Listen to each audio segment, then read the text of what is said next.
siap. Wah, luar biasa. Berarti kita belajar poin baru ya, tentang yang namanya niche market, gimana cara kita menemukan yang namanya market baru dengan cara edukasi pasar.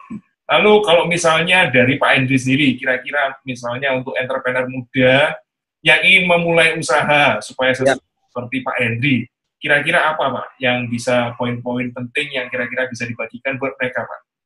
Menurut Pak Pertama, belajar. Belajar ya? Banyak yang kita belajar sekarang ini kan enak, banyak gratis gitu ya, dari Instagram gitu ya, bisa belajar sama dari Pak Roy juga, podcastnya bagus-bagus gitu ya. Terus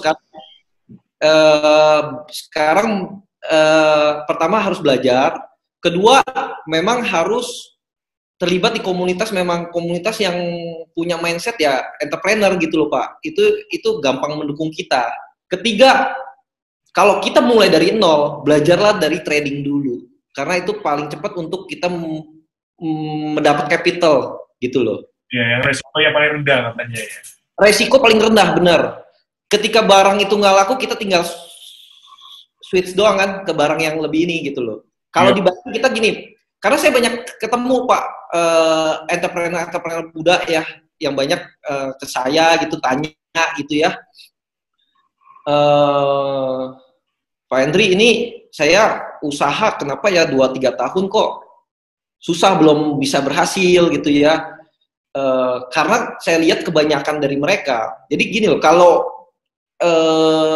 jadi pengusaha itu, kalau saya itu pengalaman saya tadi udah pernah cerita, ada 3 tingkatan tuh biasanya, trading, branding, sama produksi Pak.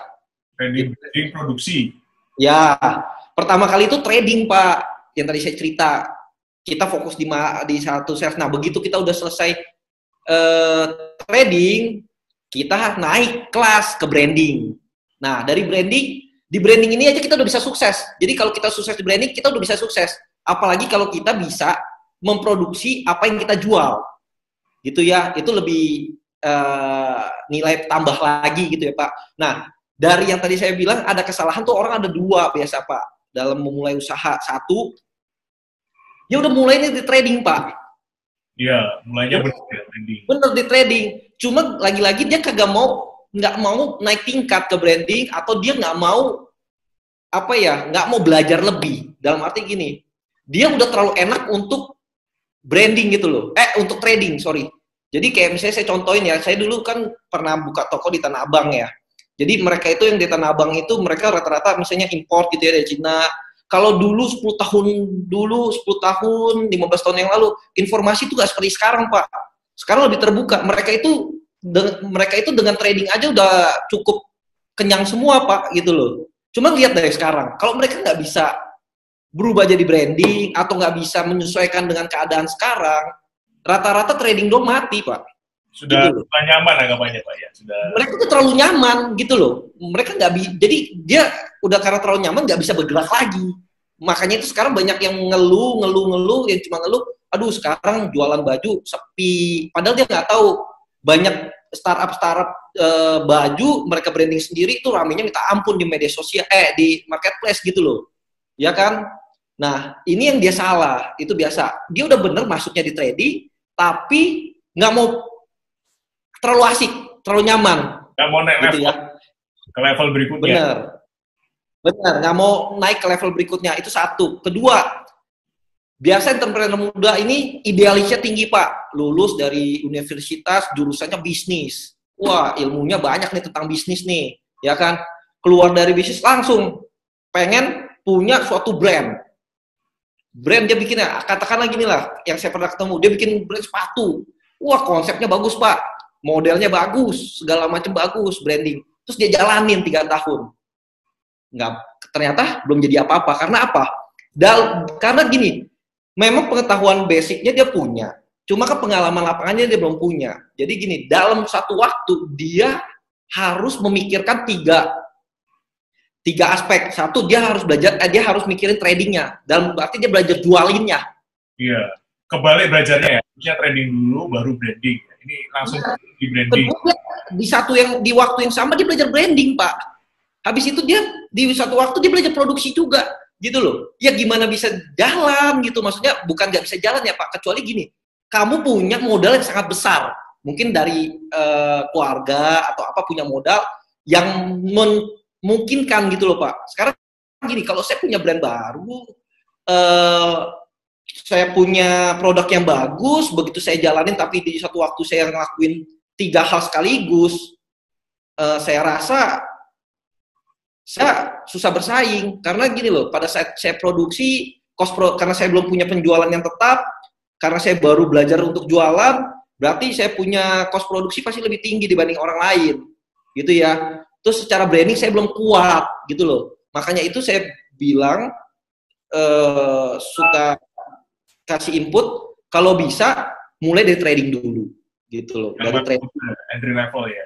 Jadi ya, trading fokusnya kan cuma di sales, Pak. Ya, pokoknya jualan, laris, masuk kantong duit, sudah. Ya. Bener. Pelan-pelan kan dapat feel tuh. Jadi udah tahu tuh cara jualannya bagus gimana.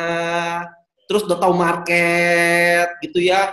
Udah tahu peluang, udah tahu tren. Fokusnya cuma satu tuh, jualan aja. Karena gimana pun kan bisnis itu kalau buat sales gitu loh Pak. Jadi ya belajar itu dulu gitu loh. Ketika capital kuat, nah next level. Nah baru bisa sustain gitu sih Pak. Itu syaratnya kurang lebih. Biasa berarti pertama kali ini sarannya buat teman-teman masuk ke trading dulu ya, itu lebih mudah. Setelah lebih mudah, bener. Kita punya sense terhadap market, oh ini loh produk laris tuh ini aja. Ya, bener. Produk laris tuh ini aja. Nah, ya. mulai masuk ke branding ya. Benar. Gimana cara build brand. Nah, setelah jualannya makin laris lagi, profit marginnya makin tinggi, nah baru terakhir kita masuk ke produksi. Iya. Sebagian besar orang-orang begitu masuk langsung bikin branding dulu atau produksi. Langsung. Ya. Malah langsung produksi Pak. Saya bikin nih kata dia, saya bikin branding, nih sepatunya, modelnya, semua mau dilakuin. Ya nggak bisa gitu loh. Iya, nggak fokus ya. Belajar produksi, gimana cost-nya rendah, plus belajar branding juga, plus belajar cara ningkatin omset ya. Ya benar, kalau misalnya kapitalnya nggak besar, otomatis ini nggak akan berjalan lama. Benar, kecuali yang tadi saya bilang capitalnya besar. Ya, kalau capitalnya besar kan enak, dia bisa bikin tim Pak. Ya, cara full tim juga. Terus benar. Sampai perusahaan ini profit, sampai perusahaan ini untung. Nah, benar. Ya, cuma kalau untuk pemula, ya kita trading dulu. Wah, thank you. Ini kalau misalnya kita tadi belajar yang namanya branding dari Pak Hendry, Blue Ocean itu seperti apa. Tadi Pak Hendry juga ngajarin kita juga, kalau misalnya kita mau diferensiasi, kita harus edukasi market, ya kan? Jadi nggak cuma jual foto saja, tapi edukasi market, ada trainingnya juga, ada pelatihannya juga. Terus juga Pak Hendry juga memberikan kesempatan ya buat new entry entrepreneur untuk kerjasama sama Rinos Indonesia.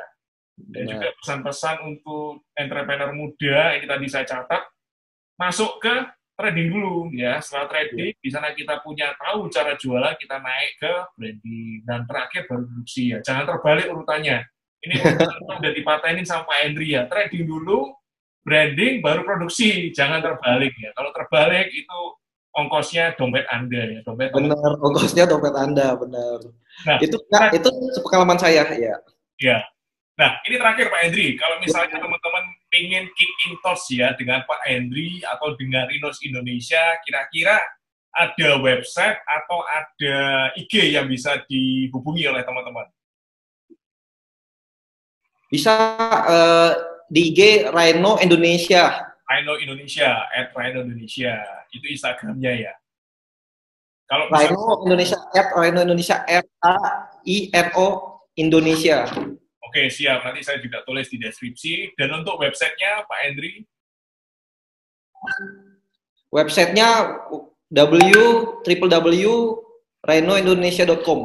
Ya, itu teman-teman bisa keep in touch dengan Pak Hendry dan juga dengan bisnisnya Rhino Indonesia.